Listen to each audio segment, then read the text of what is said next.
Iran's punishment methods were never meant to reach the outside world. The footage escaped anyway, and what it showed could not be explained away by any official statement. Behind controlled narratives and denied reports, cameras captured what courts and state media spent years trying to keep inside closed walls.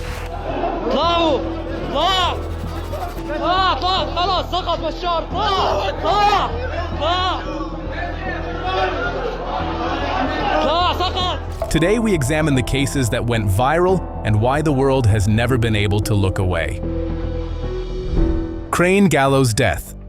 Public squares aren't for gathering anymore. They are theaters for a crane that builds nothing but a body count. A distinctive hallmark of Iran's capital enforcement involves a mobile crane functioning as a portable gallows. A thick, knotted noose wraps around the condemned's neck as they stand on a stool or the back of a truck. When the support is removed, there is no calculated drop to fracture the spine. Instead, death arrives through gradual strangulation and restricted carotid blood flow to the brain, often taking 10 to 20 agonizing minutes. Blindfolded bodies twist and convulse above public squares or prison courtyards while spectators watch in silence. Viral videos falsely allege these hangings targeted Jewish Iranians for fabricated Mossad espionage links, but official judicial records confirm that prisoners executed in Sarpol-e-Zahab were convicted of armed robbery, not political crimes. The Islamic Republic carries out hundreds of such public executions annually, claiming the spectacles deter violent crime. International human rights organizations condemn this practice as institutionalized torture, disguised as justice. A construction crane, designed to lift and build, becomes a repurposed gallows, hoisting human beings not toward salvation, but toward a drawn-out, visible, and merciless demise. Now, take a look at these alleged punishment methods in Iran. The image appears to show prisoners being placed in front of lions. No one could escape the outcome, and it was really terrifying. It could easily be edited or taken out of context, so it shouldn't be accepted as fact. What are your thoughts? Share them in the comments below. 80. Lashes wine. One sip of wine earns 80 stripes. The leather speaks louder than any judge. What Iran's judicial system inflicts for moral transgressions is flogging, a corporal punishment embedded directly into the Islamic penal code. Consuming alcohol triggers an automatic, non-negotiable sentence of exactly 80 lashes. Repeat violations may escalate to execution by hanging. The whip, typically crafted from braided leather or thick multi-stranded cable, tears open bare flesh with each merciless stroke. Recorded public whippings from Fereydun Kanar in 2010 depict prisoners stripped and tied to wooden posts, while uniformed officials count each blow aloud for the watching crowd. Magistrates routinely order more lashes than prison time, treating physical torment as primary deterrence over any form of rehabilitation or education.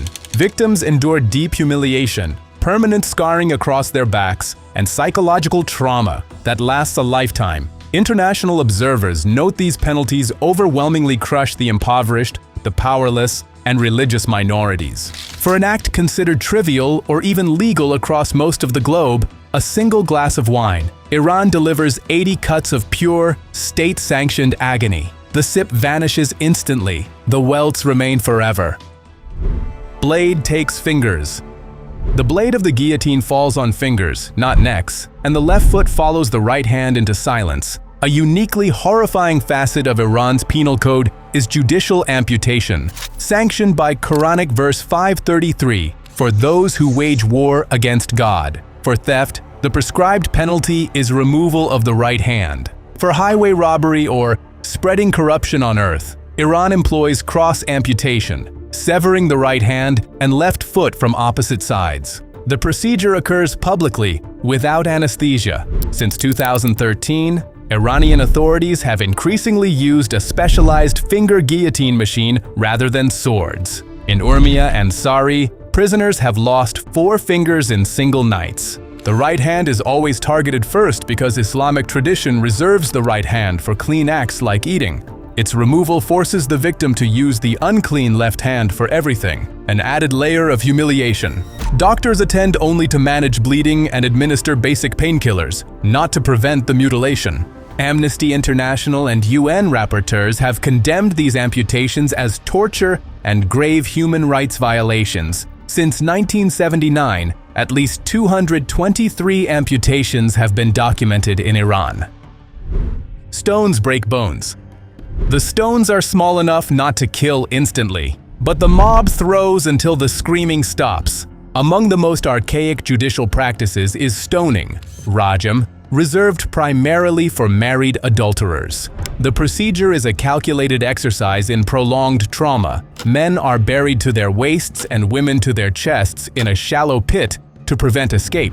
By law, the stones must be specifically chosen to be neither large enough to kill instantly nor so small as to be ineffective, ensuring a slow, agonizing death that can last for hours, as victims suffer shattered bones and internal hemorrhaging. While a moratorium was claimed in 2002, the 2013 Islamic Penal Code remains intentionally unclear. While it omitted explicit mention of stoning in some sections, constitutional loopholes allow judges to bypass written law and impose punishments from traditional religious texts when the penal code is silent. Human rights groups note that while executions by hanging have largely replaced stoning in urban centers, these sentences are still passed in rural provinces, hidden from the international eye. The pit remains a theater of medieval cruelty, where every blow is designed not just to kill, but to crush. Colorless cell. Silence. Imagine a cell where nothing exists but whiteness. That is white torture, Iran's systematic mental pain and suffering. A punishment that leaves no scars but destroys everything inside is white torture. Iran's institutionalized sensory deprivation. Prisoners in Evin Prison's infamous Ward 209 are placed in windowless, soundproof cells painted entirely white. Their clothing is white. Their meals are white rice on white plates.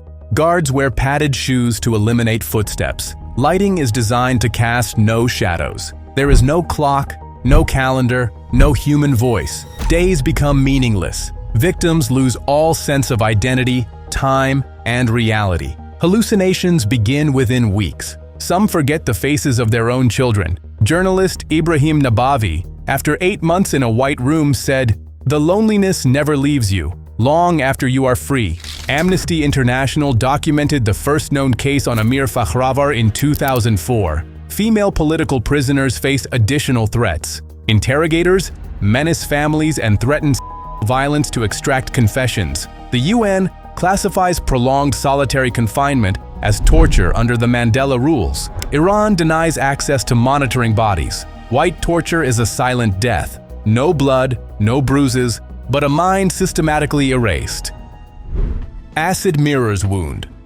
The law is clear. Acid in the eyes, then a scalpel in the operating room. Qisas, or lawful blinding, is a scary example of Iran's retributive justice. Under this provision, victims of acid attacks or eye gouging can demand identical mutilation of their assailants. The procedure occurs in a hospital under local anesthesia, not as an execution, but as sanctioned vengeance. The most famous case involved Amineh Bahrami, a woman blinded by acid thrown by a rejected suitor. An Iranian court sentenced the attacker to receive 5 drops of sulfuric acid in each eye, the same substance used to destroy her vision. The global outcry was deafening. In 2011, moments before the sentence was to be carried out, Bahrami forgave him, choosing to break the cycle of violence. But her mercy did not erase the law's existence. Human rights groups have documented other blinding sentences, though many go unreported. The UN has condemned qisas as torture, not punishment. The scalpel and the dropper become instruments of the state, not to heal, but to mirror the attacker's cruelty. Justice, in this form, does not rehabilitate. It replicates the wound. Camera lies confess. Before the broadcast ends, the execution warrant is already signed. A pervasive weapon within Iran's interrogation arsenal is the forced televised confession. Political prisoners, journalists, and activists are systematically tortured, beaten, deprived of sleep, and threatened with or execution of relatives until they agree to recite false statements on state television.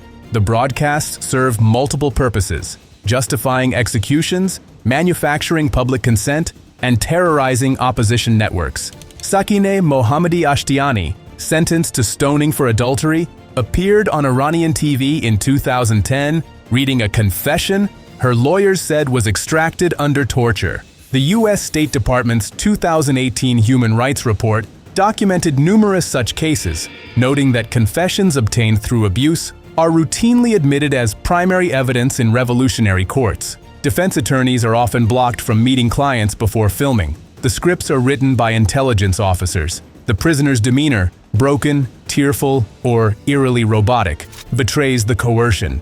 After the broadcast, many are still executed. The camera does not record the truth. It records the state's victory over a shattered human being. Bed shock submission. On a metal bed frame with wires attached, the truth is beaten and shocked into submission. Among the most depraved inventions within Iran's torture apparatus is the so-called miracle bed. Operated primarily by the Islamic Revolutionary Guards Corps, IRGC, in detention centers like Evin Prison's Ward 209, this device transforms a simple bed frame into an instrument of systematic agony. Prisoners are strapped down naked. Then, interrogators repeatedly flog their bodies while simultaneously delivering electric shocks through attached wires. The session continues without pause until the detainee agrees to recite a predetermined confession. Victims have described losing the ability to walk for days afterward. The U.S. State Department's 2018 Human Rights Report confirmed the miracle bed's use, noting that IRGC-run facilities employed this technique alongside other horrors like sleep deprivation and burnings. Amnesty International has documented cases where confessions extracted via this method were later admitted as primary evidence in revolutionary courts, trials where defense attorneys were blocked from attending. The UN Special Reporter has stated that torture in Iran is not occasional, but a deliberate, institutionalized policy. The miracle bed proves this chilling truth. The regime does not need truth. It only needs submission. If you've made it this far, please hit the like button. It really helps the channel. Rifles fire blanks.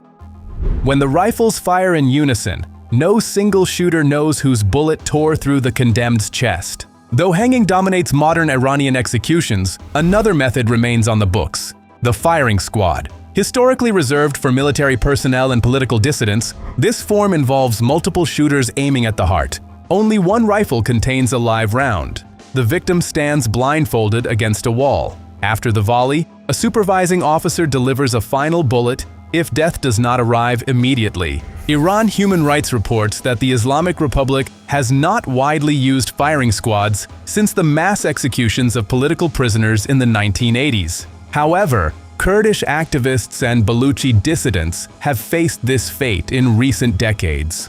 The 2018 execution of Ramin Hossein Panahi, a Kurdish prisoner convicted on torture-extracted confessions, was carried out by firing squad at Rajai Shar prison. The UN Special Rapporteur has condemned such killings as extrajudicial. Unlike the crane's slow strangulation, the squad offers a flash of violence, then silence. The rifles are lower, the body falls, the state moves to the next name on the list. 4 glasses rope. 4 times to the bottle, then once to the neck. The state calls this justice.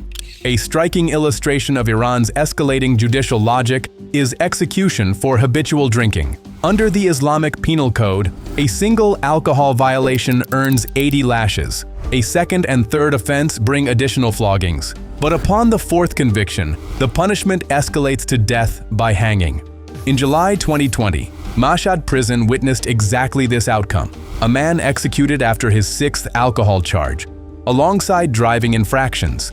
The judiciary publicly defended the sentence, citing his repeated violations. Earlier, in 2012, 2 men in Khorasan received death sentences after a 3rd offense, though authorities left room for commutation if the convicted repented. Unlike capital drug cases involving trafficking networks, these executions target purely personal acts, consumption, not distribution. There is no injured party demanding qisas or seeking revenge. The state alone decides that persistence in drinking constitutes defiance worthy of extinction. Most such executions go unrecorded, buried within Iran's vast annual execution statistics. The rope falls not on murderers or violent criminals, but on those whose only crime was raising a glass too many times.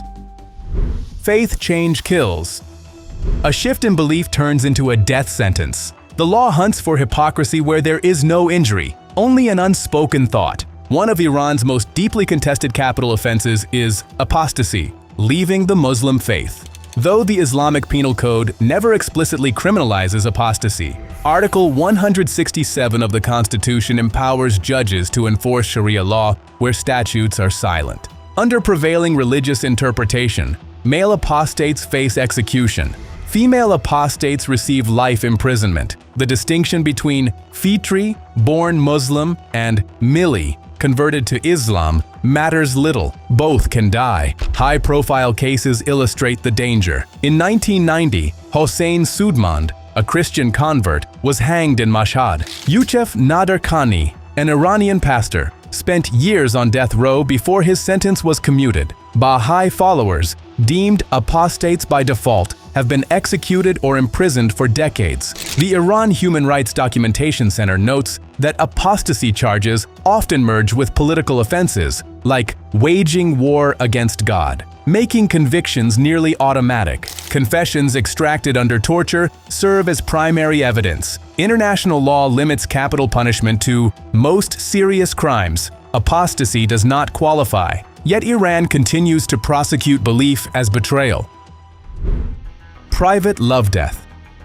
The gallows are still there, waiting behind sealed entrances where no one gets hurt and no one complains. Among the most universally condemned applications of Iran's capital code is the execution of individuals for private, consensual same-sex relationships. The offense, classified under sodomy, lavat, mandates death for both parties regardless of marital status. For acts between women, the penalty begins with flogging and reaches execution on the fourth transgression. Conviction requires either 4 upright male witnesses to the specific act, 4 separate confessions from the accused, or a judge's personal conviction, a standard that eliminates any meaningful defense. In 2005, the public hanging of teenagers Mahmoud Asghari and Ayaz Marhoni in Mashhad drew global horror. Authorities first cited homosexuality, then shifted to claims after international pressure intensified. Neither explanation altered the fact that both were children under international law. In 2022, 2 women activists received death sentences under corruption on earth, a flexible charge that prosecutors routinely attach to LGBT identities. The European Parliament condemned the rulings. There was zero violence. No one bought or sold property. Only 2 people, alone together, were deemed worthy of extinction by the state. Punishment can be brutal in Iran and in other countries as well. Each country has its own harsh forms of justice, which are based on different laws, beliefs, and systems of power. Sword removes. Head. Before the sword falls, there is only the sound of wind over sand. Saudi Arabia remains the sole nation on earth that still executes convicted prisoners by sword beheading. The method is chillingly straightforward. The condemned kneels, blindfolded, in a courtyard known to Western media as Chop Chop Square. A professional executioner wielding a curved scimitar severs the head from the body in a single stroke. The bodies of or child are sometimes crucified afterward, displayed publicly as an additional deterrent. In 2024, the kingdom executed at least 345 people, the highest annual tally in decades. Over 150 of those put to death were convicted of non-lethal offenses, primarily drug smuggling. Human rights groups have documented routine torture to extract confessions, which then become the sole evidence in summary trials. Juvenile offenders have been sentenced to death for crimes committed as young as 14. Despite Crown Prince Mohammed bin Salman's 2022 claim that capital punishment had been eliminated except for murder, execution numbers have more than doubled. The sword still falls. The cafes now surrounding Riyadh's former execution square cannot drown out the memory of each stroke. Drugs cost neck. Foreign drug offenders learn too late. The sword does not distinguish between dealer and mule. Within Saudi Arabia's penal system, narcotics possession has become a pathway to the beheading block. Since 2024, authorities have executed at least 264 foreign nationals for non-violent drug crimes, roughly 1 every 72 hours. Annual totals climbed from 345 in 2024 to 356 in 2025, with narcotics cases constituting the majority. This spike directly contradicts Crown Prince Mohammed bin Salman's earlier declaration that capital punishment would apply solely to convicted killers. According to Human Rights Watch, over 2,000 individuals have been decapitated under King Salman's rule since 2015. More than 40% originating from Ethiopia, Egypt, Pakistan, and other nations. These defendants routinely face proceedings without translators, legal counsel, or adequate defense. The UN Working Group on Arbitrary Detention has always said that executing people for drug offenses goes against international norms because those crimes are not considered most serious. Saudi officials briefly halted these killings in 2021, suggesting reform. Then, the beheadings resumed, swifter and more numerous than before. The monarchy's anti-narcotics campaign has transformed into persecution of the impoverished, the vulnerable, and the expendable. No major traffickers await execution. Child sentence, adult.